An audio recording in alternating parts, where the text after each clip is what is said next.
तो हेलो दोस्तों, कैसे हैं आप सब। स्वागत है आपका अपने YouTube channel Sunny Thakur reaction videos में। और मैं आपका दोस्त सनी ठाकुर आज एक बार फिर हाजिर हूँ आपके सामने एक नई वीडियो पर रिएक्शन लेकर।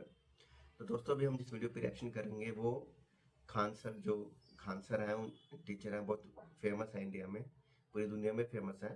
तो उनकी एक वीडियो है जिसमें वो स्टूडेंट्स को पढ़ा रहे हैं, तो उसमें से क्लिप लिया गया है जिसमें वो आर्यंस के बारे में बता रहे हैं। मतलब जो कहते हैं कि हिंदुओं के भारत, जो आर्यंस थे वो दूसरे देश से आके हिंदुस्तान में बसे थे, तो उनके बारे में वो बता रहे हैं।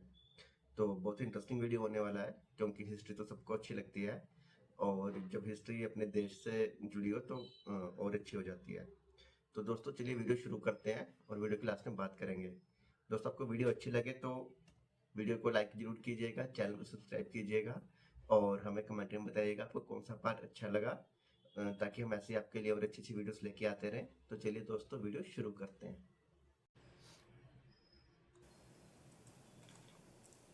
भारत का नहीं था सब आर्य, और बहुत पढ़ा लिखा था सब, संस्कृत बोलता था सब फटाफट, बहुत होशियार था सब। गाय की पूजा चालू कर दिया। ट्रेन में देखे बाबा रहमानी, आपका प्रेम बिछड़ने नहीं देंगे।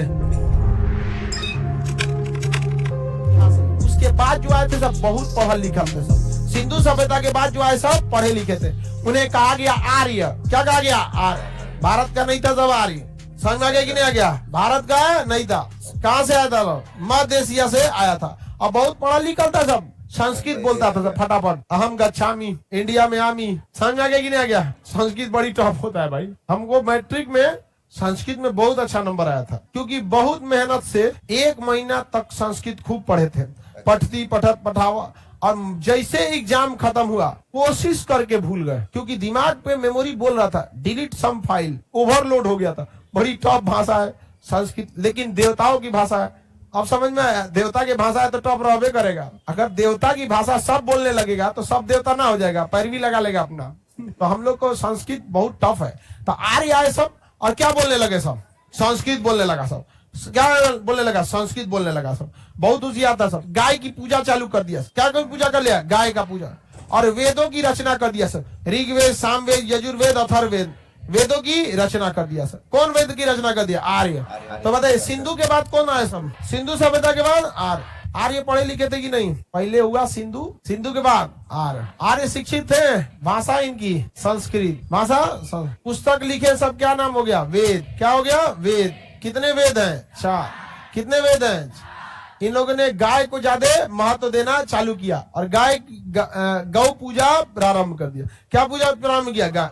देखिए, गाय से बहुत लाभ भी होता है। आप देखिए, गाय के गोबर से ईंधन बन जाता है, गोईठा वगैरह। नहीं तो खेत में डाल दीजिए। गाय जहाँ रहेगी आराम से खाई पिएगी, ज्यादा बदमाशी नहीं करती है गाय, और दूध अच्छा से दे देगी। गाय बहुत सीधा होती है। उसको छोटा जानवर भी, नाटुर गाय बड़ी मरखा होती है। समझ में आ गया कि नहीं? हमारी गाय दी को नाटू पटक दी थी हम छोटे थे तो गए पटक के फेंक दी दूसरी जगह। कुछ कुछ मरखा होती है सब नहीं, बाकी सब बहुत सीधा होती है सर। गाय बहुत सीधा होती है। तो उस समय और कोई बिजनेस था नहीं। उस समय गाय समझ जाइए शेयर बाजार था, पूरा प्रॉफिट वही था गाय से। और इन लोगों ने किसकी रचना किया? वेद। अतः आर्यों के काल को हम वैदिक काल कहते हैं। आर्यों के काल को क्या कहते हैं? वैदिक काल। क्यों कहते हैं वैदिक काल? वेदों की रचना। ये 1500 ईसा पूर्व से 600 ईसा पूर्व, 1500 ईसा पूर्व से 600, इन्होंने किसकी रचना किया? कितनी वेद? कितने वेद? पहला वेद ऋग्वेद। संस्कृत मंत्र उच्चारण किसमें है? ऋग्वेद। भारतीय समाज की चर्चा ऋग्वेद। शूद्र शब्द की चर्चा ऋग्वेद। जाति व्यवस्था की चर्चा ऋग्वेद। याद रहेगा? गायत्री मंत्र की चर्चा ओम भूर्भुवस्वः तस्य वितुर्वरेण्यं भर्गो देवस्य धीमहि धियो यो नः प्रचोदयात्। किसमें है? ऋग्वेद में। किस वेद में? ऋग्वेद। किसने रचा था? आर्यों ने। ऋग्वेद। सामवेद, स से संगीत, संवेद। सामवेद में क्या है? संगीत। सा रे ग म प ध नी।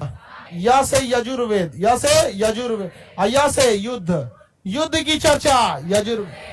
युद्ध से पहले यज्ञ नहीं होता है? नहीं होता जी। सबसे खतरनाक यज्ञ होता था अश्वमेघ यज्ञ। अश्वमेघ यज्ञ कोई यज्ञ नहीं बल्कि एगो अझुराने का तरीका था। कैसे आदमी किसी से लड़ना अझुराना होता तो जाकर दहिया में लड़ जाता है, कहता ठीक से नहीं चलता है रे, हमें तबातर धो दिया। वैसे ही पहले अगर किसी का क्षेत्र कब जाना था ना, अच्छा ये गांव दूसरे का है तो एगो घोड़ा लाता था, और घोड़ा को खूब अच्छा यज्ञ करा के और गौवा में घोड़ा को छोड़ देता था और पीछे पीछे सेना लेके चलता था और कहता था कि ये अश्व यानी घोड़ा जो है इसको अगर रोक देगा जो उससे हम युद्ध करेंगे, और अगर ये घोड़ा जिस गांव में चल गया वो गांव मेरा हो गया। ले सोचो, नहीं रोकोगे तो गौवा उसका, और रोकोगे तो युद्ध लड़ो। और फुल तैयारी के साथ आया, कोई उसको रोक नहीं पाता था। समझा क्या? जादू टोना अर्थवेद, कौन सा अर्थ? जादू टोना वश में करना। ट्रेन में देखे बाबा रहमानी आपका प्रेम बिछड़ने नहीं देंगे, ट्रेनों में चिपकैले रहता है सब। देखते हैं कि नहीं देखते हैं? तुरंत कॉल करें।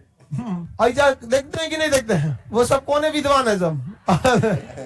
समझ आगे कि नहीं गया है? वो कोनो काम लायक नहीं होता है, सब किसी काम का नहीं होता।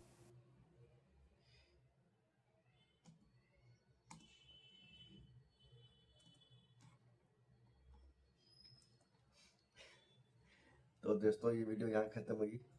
ज़्यादा बड़ी क्लिप नहीं थी, छोटी क्लिप थी, बट क्योंकि जो सर समझाना चाहते थे आर्यंस के बारे में, आर्यंस इंडिया से नहीं आए थे, मतलब इंडिया के नहीं थे, वो मध्य एशिया से आए थे, मतलब मिडिल ईस्ट से आए थे। मध्य एशिया से हो गया मिडिल ऑफ एशिया, ओके, वहाँ से आए थे और आके मतलब काफ़ी समझदार थे।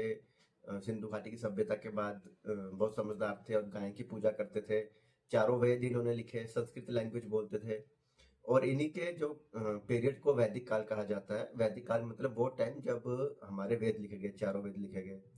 तो ये जो इस क्लिप का जो मेन मोटिव था, ये आर्यंस के बारे में बताना था कि आर्यंस मेनली कहाँ से आए थे और इन्होंने इंडिया में आके क्या किया। और भी बहुत कुछ किया होगा, बट मेनली जो खान सर अभी बताना चाहते थे कि वेद लिखे, संस्कृत लैंग्वेज बोलते थे, गाय को बहुत महत्व देते थे, गाय की पूजा करते थे। तो ये सब कुछ खान सर बता रहे हैं। तो दोस्तों ये थी आज की वीडियो। आपको वीडियो कैसी लगी मुझे कमेंट में जरूर बताइएगा। जल्दी मिलूंगा आपसे नए वीडियो के साथ, तब तक अपना ध्यान रखिएगा, फिर मिलेंगे।